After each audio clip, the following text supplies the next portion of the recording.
देखिएगा खेला होगा। टीडीपी भी साथ आएगी, नीतीश जी भी साथ आएंगे, अन्य जो आज़ाद प्रत्याशी थे जो चुनाव जीत गए ये भी इंडिया गठबंधन के साथ आएंगे पूरी तरीके से। कि अगर हमने स्पीकर बीजेपी का बनने दिया तो हमारी पार्टी के भविष्य पर खतरा है। हमारे उत्तर प्रदेश का, देश के बच्चों का भविष्य बर्बाद हो रहा है, तो सिर्फ एक शख्स जिम्मेदार है, भारतीय जनता पार्टी की सरकार, और इसके अलावा कोई जिम्मेदार नहीं।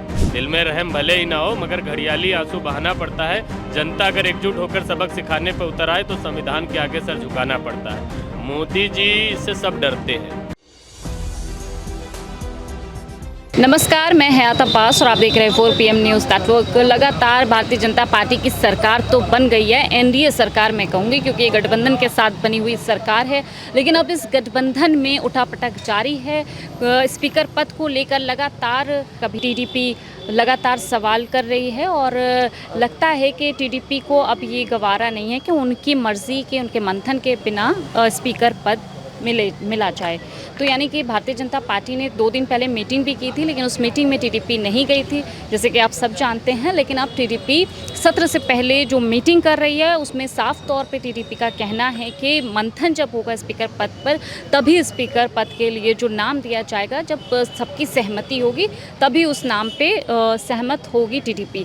तो अब क्या लगता है कि टीडीपी को सहमत करने में भारतीय जनता पार्टी चूक जाएगी, क्योंकि जिस तरह से मीटिंग हुई वो नहीं गए, अब मीटिंग करना चाहते हैं सत्र से 2 दिन पहले। तो क्या लगता है कि गठबंधन टूट सकता है या टीडीपी अब बाहर आ सकती है? पहले नीतीश कुमार की हम बात कर लें तो नीतीश कुमार तो है ही है गठबंधन के साथ, उन्होंने तो कह दिया है कि चलिए हम तो रहेंगे, लेकिन टीडीपी अब आनाकानी कर रही है। ये अभी आप 26 तारीख आने दीजिए, 26 जून बहुत बड़ा खेला होगा। 26 जून को बहुत बड़ा खेला होगा।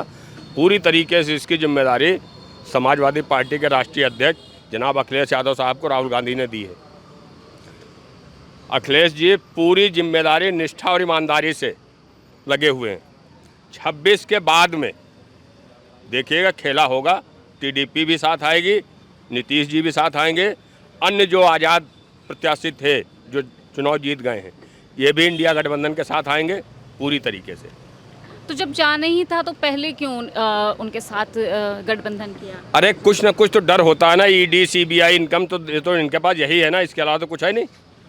ये तो डर दिखा करके अभी सब कर रहे हैं। कल की अभी बात ले लीजिए, परसों की अरविंद केजरीवाल जी की जमानत मंजूर हो गई और उसके बाद आज कैंसिल हो गई।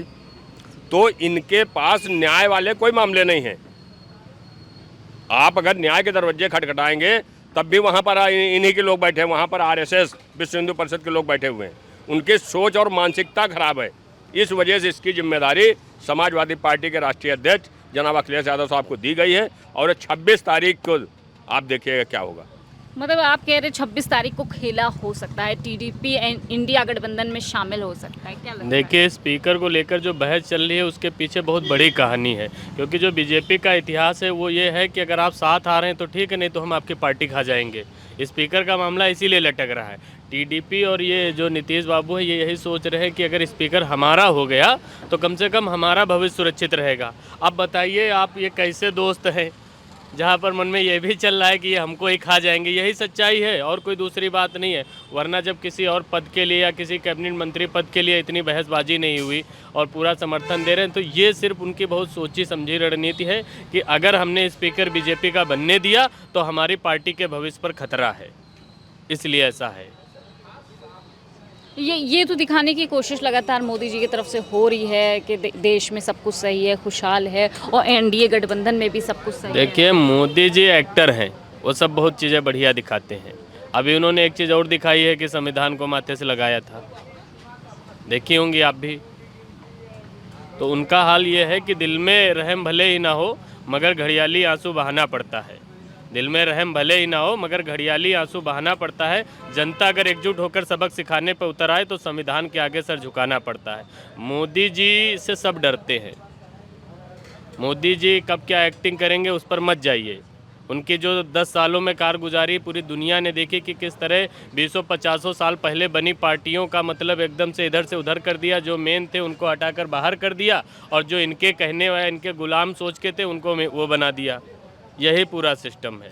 देश में लगातार पेपर लीक की समस्या आ रही है, सरकार खामोश है। नहीं तो यही कहने का मतलब है, अगर आप संवैधानिक तरीके से एक पेपर इनकी सरकार में आप ऐसा बता दीजिए पेपर लीक ना हुआ हो, और कितने लोगों के खिलाफ कार्रवाई हुई। करने वाले इन्हीं के लोग हैं, पैसा कमाने वाले इन्हीं के लोग हैं। शिक्षा माफियाओं की इस सरकार में बोलबाला है। इस वजह से अगर हमारे उत्तर प्रदेश का, देश के बच्चों का भविष्य बर्बाद हो रहा है, तो सिर्फ एक शख्स जिम्मेदार है, भारतीय जनता पार्टी की सरकार, और इसके अलावा कोई जिम्मेदार नहीं है। जहाँ मतलब अगर ये गोदी मीडिया ना हो तो आप देख लीजिए जितने भी इम्पोर्टेंट मुद्दे हैं, अभी आतंकी हमला हुआ, महंगाई बेरोजगारी पर कोई इनका कंट्रोल नहीं है, और 10 सालों में भारत के लिए मैं नहीं समझता हूँ कि कोई और चुनौतियाँ आई हो। पेपर लेके कितनी बड़ी चुनौती निकल कर आई है कि मतलब अगर ये एक इस बार अच्छे से करा ले गए, मैं आपको बता रहा हूँ सारे जहाँ जहाँ इनके कार्यालय होंगे वहाँ पटाखे फोड़े जाएंगे कि हमने बहुत बड़ी उपलब्धि हासिल कर ली, हम कम से कम अपनी सरकार में एक पेपर ढंग से करा ले गए। लेकिन लोगों को बस मीडिया, इस गोदी मीडिया ने वहम दिला रखा है कि आप सुरक्षित हैं। किसी एक मुद्दे पर, सीमा का मुद्दा हो तो सोनम वांगचुक वहाँ पर कितने दिन से बैठे रहे, किसी मीडिया ने नहीं दिखाया, और सीमा हैदर का घर नहीं छोड़ रहे थे। अगर मीडिया ईमानदारी आप से मानते इनकी हैं जो कि है, ये जो गोदी मीडिया है ये भी इसमें जिम्मेदार है? गोदी मीडिया जिम्मेदार नहीं है। गोदी मीडिया की वजह से भी तीसरी बार बना ले गया। अगर गोदी मीडिया ने करंट दिखाया होता कि किस तरह रैलियों में लोग 45-45 डिग्री टेम्परेचर में आ रहे थे, अगर ये चीज़ दिखती, क्योंकि बहुत से 10-5% ऐसे लोग होते हैं जो सिर्फ माहौल देखकर वोट करते हैं।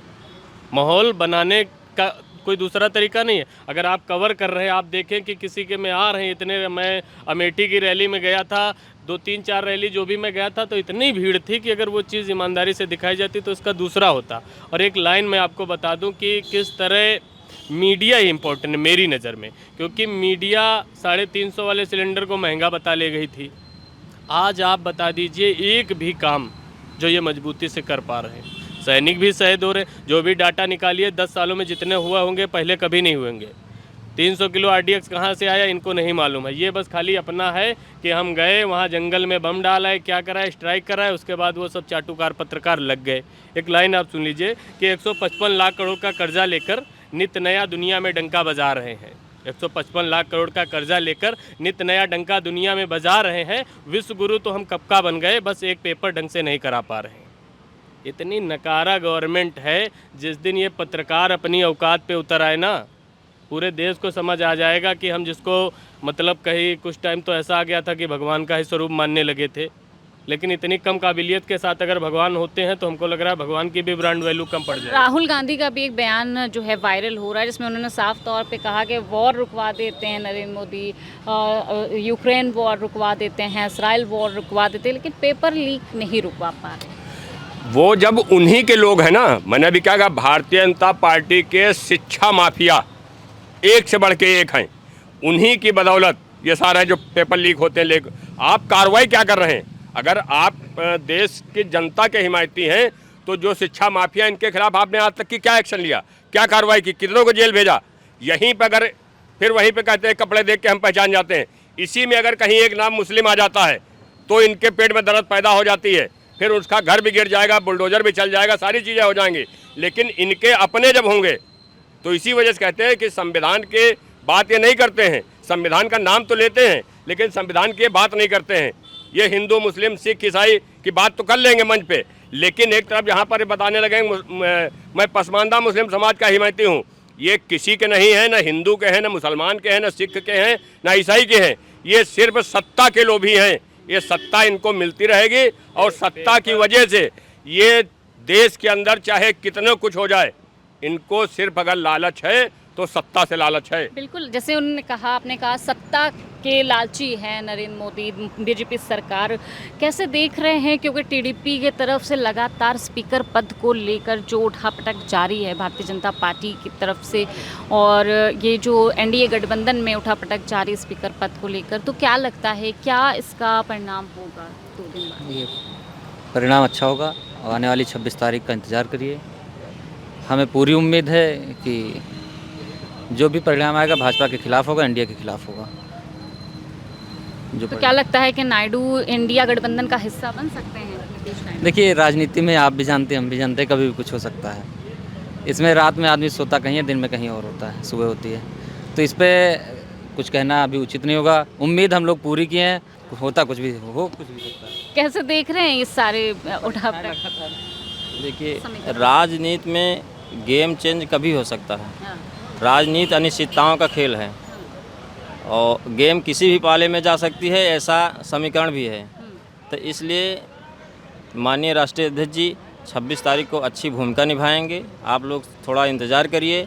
मीडिया भी हम लोगों का हम निवेदन करते हैं कि प्रदेश की हालात जो है वो आप सबसे हम निवेदन करते हैं कि उसको यथास्थिति जो है, जो सच्चाई है, क्या वो दिखाए। स्थिति क्या स्थिति? आज देखिए नीट वाला पेपर में देख लिए बच्चे किस हिसाब से प्रदर्शन किए हैं। सारे पेपर अगर जितने पेपर आज तक हुए हैं प्रदेश में चाहे हो चाहे देश में, जितने भी युवा हैं सब बेरोजगारी की चरम पर है, महंगाई चरम पर है। आप देख लीजिए चाहे खेती किसानी के ये हालात है कि किसान रात दिन अपना खेत रखा रहा है, रात में भी दिन में भी। तो कंडीशन बहुत ही बैड है, उसका परिणाम भी आया है, आप खुद जान रही हैं। लेकिन जो स्थिति आज बनी हुई है कि बेरोजगारी इतना ज़्यादा है, युवा एकदम सड़क पर आ गए हैं और प्रदर्शन इतना ज़्यादा हो रहा है कि नीट परीक्षा तुरंत रद्द करनी चाहिए। इसका नीट का पेपर रद्द करना चाहिए क्योंकि अब छात्र अग्रेसित हो चुके हैं। जब तक पेपर रद्द नहीं होगा, आज इसलिए पूरे राजधानी में और पूरे प्रदेश में छात्रों का प्रदर्शन बहुत उग्र रहा है। बिल्कुल, छात्रों का प्रदर्शन उग्र रहा है। एक तमाम तरह की जो हलचल और एक भूचाल कहने को कह सकते हैं कि देश में मचा हुआ है, वो चाहे नीट के पेपर को लेकर हो, चाहे मौजूदा सरकार एनडीए गठबंधन में किस तरह से उठापटक जारी है। फिलहाल तमाम अपडेट के लिए